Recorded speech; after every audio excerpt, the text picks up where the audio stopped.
पहला धमाका, दूसरा धमाका, तीसरा धमाका। एक ही सर्जिकल स्ट्राइक में हिजबुल्लाह ने फोड़ डाली इजराइल की 3 आंख।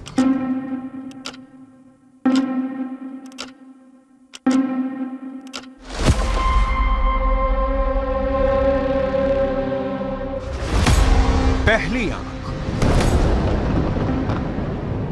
दूसरी आंख, तीसरी आंख।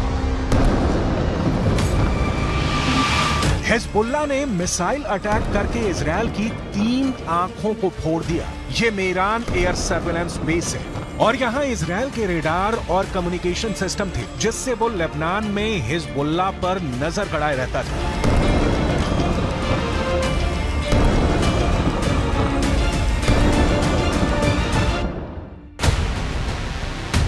अब सैटेलाइट तस्वीर की मदद से इस लोकेशन को समझिए। लेबनान बॉर्डर पर यह है इजराइल की 3 आंख यानी 3 ग्लोब रेडार और साथ में है इजराइल के कम्युनिकेशन टावर। ये मेरान एयर सर्विलांस बेस है, जिसे तैयार करने में इजराइल ने अरबों रुपए खर्च किए थे।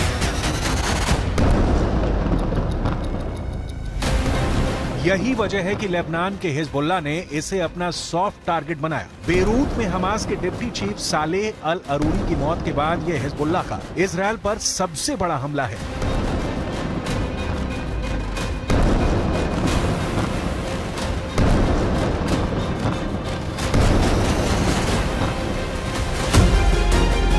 यह इजराइल के बहुत ही सीक्रेट बेस पर बहुत बड़ा हमला है। एक तरह से हिजबुल्लाह ने इजराइल के सीक्रेट बेस को मिट्टी में मिला दिया है। अब तक डरा हुआ लग रहा था हसन नसरल्लाह, लेकिन अब लग रहा है कि शुरू हो चुका है अरूरी का बदला। इजराइल पर टूट रहा है हिजबुल्लाह। हसन नसरल्लाह को पहले बैकफुट पर देखा गया। अरूरी की मौत के बाद हसन नसरल्लाह की जुबान में वो तीखापन नहीं था जिसकी इजराइल को उम्मीद थी, लेकिन अब हिजबुल्लाह ने अपना सबसे खतरनाक अटैक करके इजराइल को सोचने पर मजबूर कर दिया है कि वो हिजबुल्लाह से कैसे निपटेगा।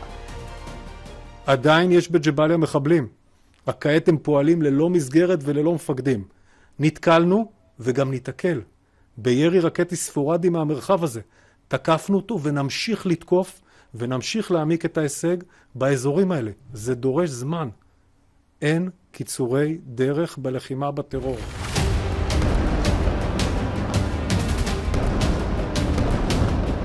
इस वक्त लेबनान और इजराइल के मौत वाले बॉर्डर पर हिजबुल्लाह का पूरा कंट्रोल है। हिजबुल्लाह अब ऐसी मिसाइल फायर कर रहा है जिसके आगे इजराइल के टैंक अपनी तोप रगड़ते हुए नजर आ रहे हैं। हिजबुल्लाह ने निकाली हैं 3 बहुत ही खतरनाक एंटी टैंक मिसाइल और मल्टी बैरल रॉकेट लॉन्चर। ये मिसाइल ईरान से सप्लाई की जाती रही हैं और ऐसी मिसाइलों का हिजबुल्लाह के पास बहुत बड़ा जखीरा है।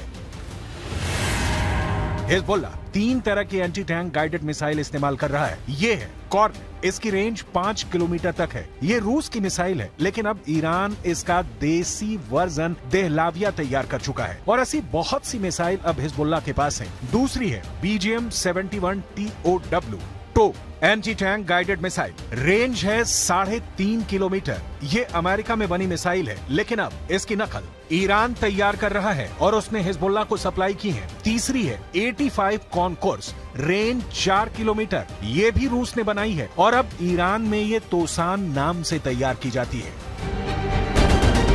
इन्हीं मिसाइलों से हिजबुल्लाह ने इजराइल के मेरान एयर सर्विलांस बेस पर हमला किया है।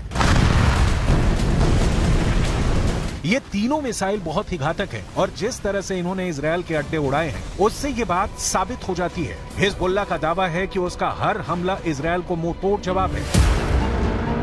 बताया जा रहा है कि हिजबुल्लाह ने इस अड्डे को उड़ाने के लिए 60 से ज्यादा मिसाइल फायर की हैं और सभी अपने टारगेट पर लगी।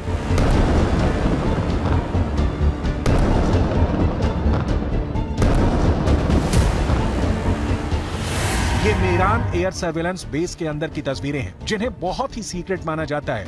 ये बेस 1967 में बनाया गया था ताकि लेबनान बॉर्डर पर नजर रखी जा सके। इसका कंट्रोल इजराइल की एयरफोर्स के पास है। इस बेस से हवाई टारगेट को भी ट्रैक किया जाता रहा है और रॉकेट और तोप के गोलों को भी ट्रैक किया जाता है ताकि लेबनान बॉर्डर से लगे उत्तरी इजराइल के इलाकों को सुरक्षित रखा जा सके।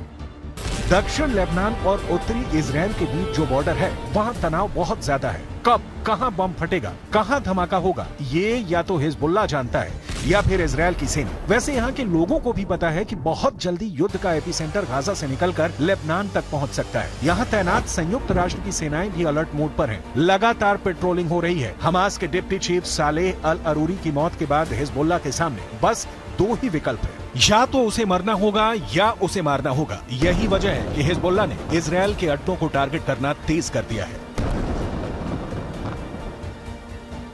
इस वक्त पश्चिम एशिया में युद्ध की जो आग लगी हुई है, गाजा पर बमबारी के बीच हमास और इजराइल के बीच जिस तरह की टक्कर हो रही है, उसमें अब नया खतरा इजराइल और लेबनान बॉर्डर का भी है। यहाँ भड़के शोले अब युद्ध की इस आग को 10 गुना भड़का सकते हैं और अब दुनिया में सिर्फ 4 लोग इसे कंट्रोल कर सकते हैं। पहले हैं इजराइल के प्रधानमंत्री बेंजामिन नेतन्याहू, दूसरे हैं ईरान के राष्ट्रपति इब्राहिम रईसी, तीसरे हैं अमेरिका के राष्ट्रपति जो बाइडेन और चौथे हैं यूरोप से लेकर अमेरिका तक सबको हिला देने वाले रूस के राष्ट्रपति व्लादिमीर पुतिन। इस वक्त सबसे ज्यादा एक्टिव ईरान है। खासकर किरमान में आतंकी धमाकों के बाद ईरान ने हिजबुल्लाह और यमन के हूथी विद्रोहियों को चौकन्ना रहने के लिए कहा है। ईरान ने इन दोनों मिलिशिया तक पहले ही इतने हथियार पहुंचा दिए हैं कि अगर इजराइल ने गाजा पर बमबारी नहीं रोकी तो हिजबुल्लाह और हूथी दोनों इजराइल पर बम बनकर फट सकते हैं। ये बात नेतन्याहू भी जानते हैं। הנחתה את צה"ל לצאת למלחמה כדי לחסל את החמאס, להשיב את חטופינו ולהבטיח שעזה לא תהיה עוד איום על ישראל. אסור לעצור את המלחמה עד שנשיג את כל היעדים הללו.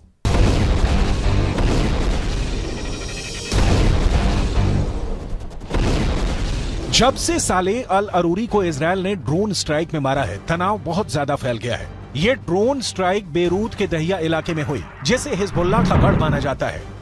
दहिया में जब सालेह अल अरूरी को जब हमास के ऑफिस के करीब देखा गया, तब इजराइल का ड्रोन मौत बनकर टूट पड़ा। इस हमले में सालेह अल अरूरी के अलावा 5 और लोग मारे गए जो हमास के ही अधिकारी थे। सवाल है कि क्या अरूरी की मौत का बदला अब सीधा युद्ध होगा, जिसमें बड़ी लड़ाई इजराइल और हिजबुल्लाह के बीच होगी। ऐसा युद्ध जिसमें इजराइल की तरफ होगा अमेरिका, जबकि हिजबुल्लाह की मदद करेगा ईरान। हालांकि बेंजामिन नेतन्याहू इससे पहले ही बेरूत को गाजा बनाने की धमकी दे चुके हैं। תקפנו מטרות רבות של חיזבאללה, חיסלנו מחבלים רבים, ואני שב ואומר, אם חיזבאללה יבחר להיכנס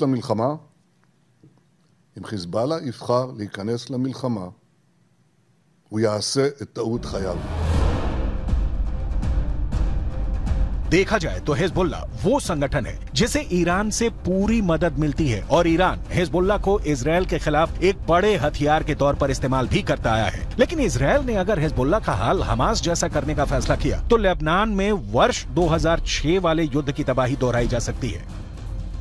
2006 में हिजबुल्लाह और इजराइल के बीच 34 दिन तक युद्ध चला था। तब इजराइल के 121 सैनिकों को मिलाकर 160 लोग मारे गए थे, जबकि हिजबुल्लाह के 250 लड़ाकों समेत लेबनान के 1200 लोगों की मौत हुई थी। हम अपनी वीडियो लाइब्रेरी से 17 वर्ष पहले लड़े गए इस युद्ध की तस्वीरें निकाल कर लाए हैं ताकि इस बात का अंदाजा लगाया जा सके। लेबनान का वही हाल कर सकता है जो इस बार गाजा का कर रहा है। इसलिए हिजबुल्लाह को नेतन्याहू की धमकी को बहुत गंभीरता से लेना होगा, क्योंकि इजराइल अब बेरूत को दूसरा गाजा बना देगा। ये वो साफ साफ कह रहा है। इजराइल जानता है कि अरूरी की मौत ने उसका एक दुश्मन खत्म किया है, लेकिन कई और दुश्मन उसके खिलाफ तैयार हो चुके हैं। हमास के चीफ इस्माइल हानिया ने भी कह दिया है कि इजराइल को अरूरी के मर्डर की कीमत चुकानी होगी। अरूरी की मौत से इजराइल के 3 बड़े दुश्मनों को बहुत जोरदार झटका लगा है। पहला झटका हमास को लगा है, क्योंकि सालेह अल अरूरी इस्माइल हानिया के बाद हमास में दूसरा सबसे बड़ा नाम था। दूसरा झटका ईरान को लगा है, क्योंकि सालेह अल अरूरी ने ही सीरिया में युद्ध को लेकर हिजबुल्लाह और ईरान के साथ आए मतभेद को दूर किया था। तीसरा बहुत बड़ा झटका हिजबुल्लाह को लगा है, क्योंकि इजराइल ने बता दिया है कि अब वो लेबनान की राजधानी बेरूत और हसन नसरुल्लाह के गढ़ को टारगेट करने से पीछे नहीं हटेगा।